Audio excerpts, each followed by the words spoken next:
Если ты толстый, тебя не спасут. Привет, я Катя, я похудела на 50 килограмм, и сегодня хочу поделиться своими размышлениями на эту тему.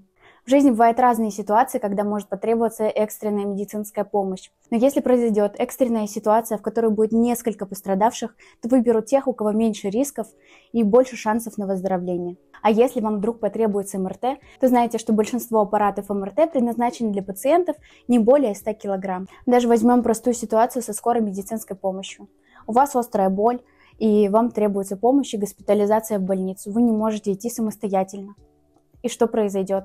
Фельдшерам нужно найти будет людей, которые смогут вас донести. А если вы весите, например, как я раньше, 125 килограмм, то это потребуется минимум 2-3 крупных мужчины, которые смогут меня донести. А если я живу на 5-м этаже, то мои шансы вообще невелики. И, к сожалению, я поняла это только когда похудела на 50 килограмм. А хотелось бы намного раньше.